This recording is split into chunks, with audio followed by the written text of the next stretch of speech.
Assalamualaikum warahmatullahi wabarakatuh. Perkenalkan, nama saya Ahmad Jauji dari Prodi Pendidikan Ekonomi semester 5. Eh, Video ini untuk melengkapi tugas UTS mata kuliah Perekonomian Indonesia, dosen pengampu Ibu Eka Putri SPD MPDE. Sejarah perekonomian Indonesia. Kedatangan Belanda tahun 1596, armada Belanda dipimpin Cornelis de Houtman datang ke Banten, kemudian tahun 1602 dibentuk VOC yang menjalankan usaha monopoli dagang rempah. VOC mempunyai hak untuk membuat kontrak membangun kekuatan militer dan menyetak uang. Zaman kolonial pada masa ini dilaksanakan kultur stem cell yang merupakan sistem tanam paksa melalui perkebunan negara dengan cara mobilisasi lahan pertanian dan peternakan serta tenaga kerja secara gratis. Penggalakan beberapa hasil kebun yang merupakan permintaan yang tinggi di pasar dunia yaitu kopi, teh, tembakau, dan tebu. Tanaman paksa berakhir pada tahun 1870.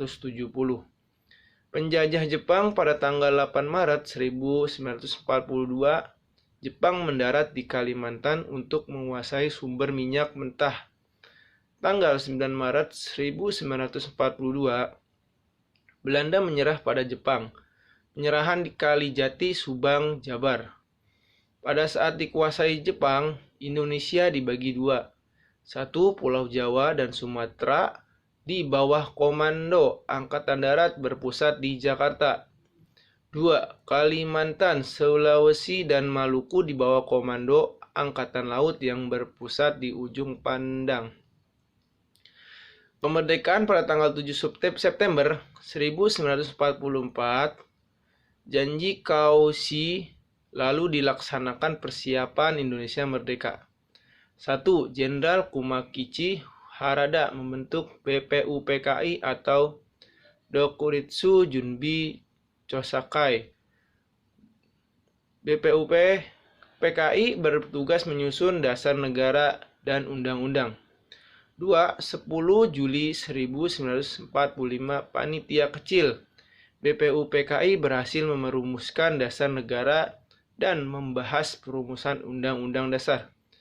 3. 11 Juli 1945, Panitia Perancang Undang-Undang Dasar sepakat menjadikan Pelagam Jakarta sebagai pembukaan Undang-Undang Dasar. 4. Tanggal 14 Juli 1945, Panitia Kecil BPUPKI dipimpin Supomo melaporkan hasil Panitia Perancang Undang-Undang Dasar yang terdiri dari pernyataan kemerdekaan, pembukaan undang-undang, dan batang tubuh. Sistem perekonomian Indonesia. Pengalaman Indonesia membangun sistem ekonomi melalui eksperimen, sistem sosialis, dan sistem kapitalis. Dalam suasana sistem ekonomi global terbukti telah gagal. Eksperimen pertama berupa sistem ekonomi sosialis. Pada tahun 1959 sampai dengan 66. Gagal karena tidak sesuai dengan moral Pancasila dan pluralisme bangsa. Sedangkan eksperimen kedua yang demokratis berdasarkan sistem kapitalis pasar bebas pada tahun 1966 sampai dengan 1998.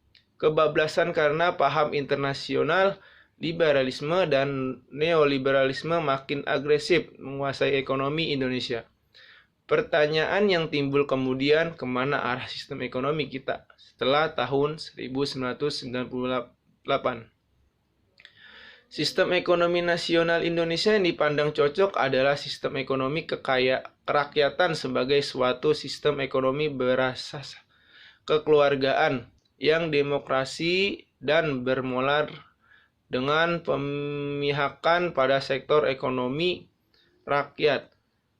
Untuk itu persyarat sistem ekonomi nasional yang harus ada keadilan sosial adalah berdaulatan di bidang politik, mandiri di bidang ekonomi, dan kepribadian di bidang budaya. Lanjut, pendapatan nasional dan pertumbuhan ekonomi. Pendapatan nasional merupakan salah satu tolak ukur yang dapat digunakan untuk menilai kondisi perekonomian suatu negara adalah pendapatan nasional. Tujuan dari perhitungan pendapatan nasional ini adalah untuk mendapatkan gambaran tentang tingkat ekonomi yang telah dicapai dan nilai output yang diproduksi, komposisi, pembelanjaan agregat, sumbangan dari berbagai sektor perekonomian, serta tingkat kemakmuran yang dicapai.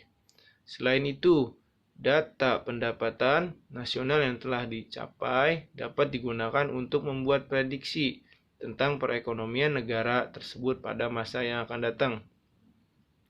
Pertumbuhan ekonomi memperlihatkan bagaimana suatu perekonomian memberikan suatu pendapatan dalam masyarakat pada suatu periode tertentu dengan menggunakan faktor-faktor produksi dalam menghasilkan suatu output.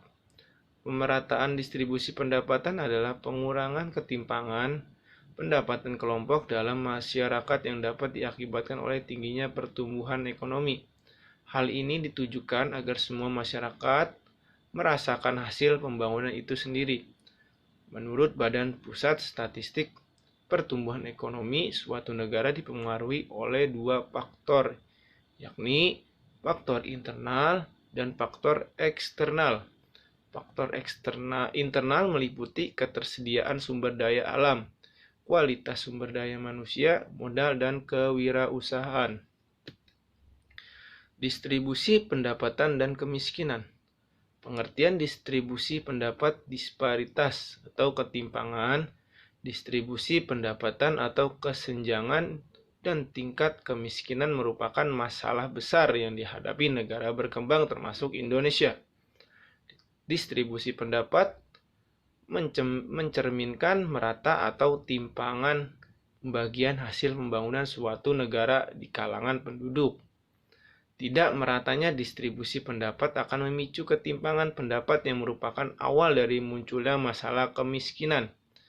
Masalah kesenjangan tidak hanya dialami oleh negara berkembang, tetapi juga oleh negara maju.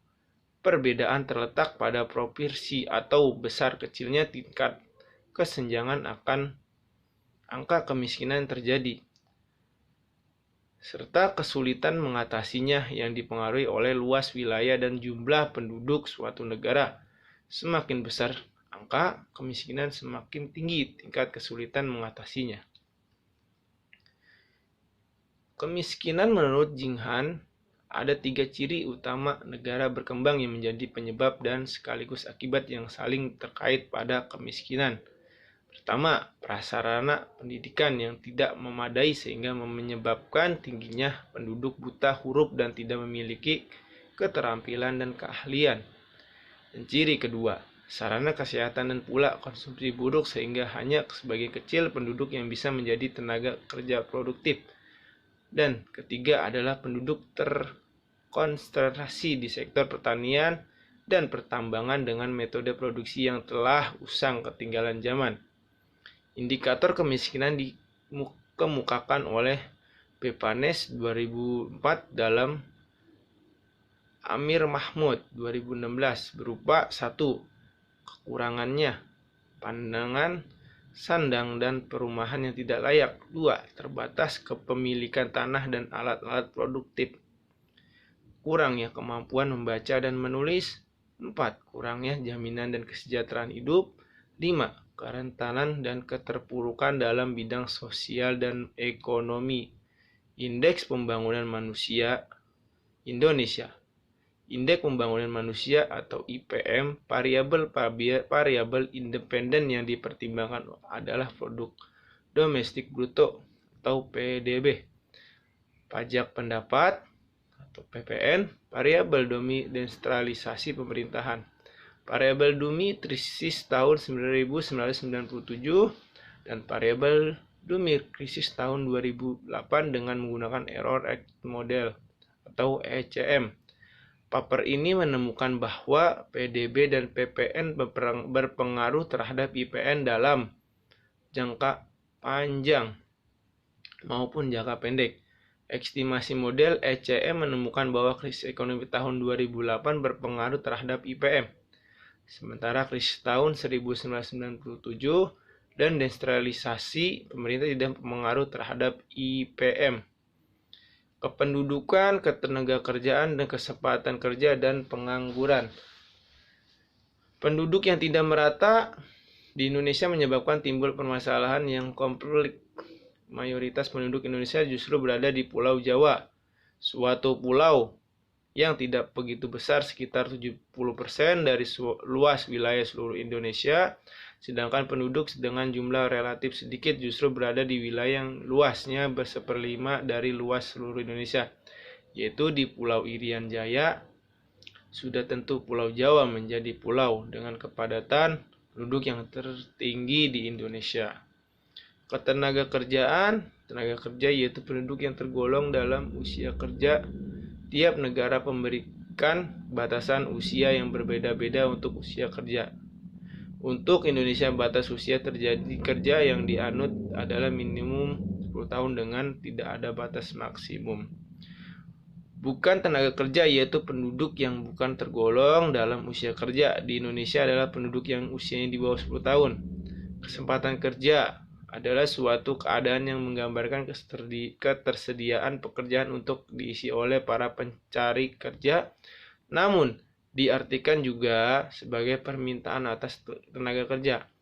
Pengangguran yaitu orang-orang yang tidak mempunyai pekerjaan, baik yang memang tidak mempunyai pekerjaan maupun mereka yang sedang mencari kerja. Pengangguran semacam ini bisa disebut sebagai pengangguran terbuka. Terima kasih. Mohon maaf apabila ada salah kata. Billahi taufiq wal hidayah. Wassalamualaikum warahmatullahi wabarakatuh.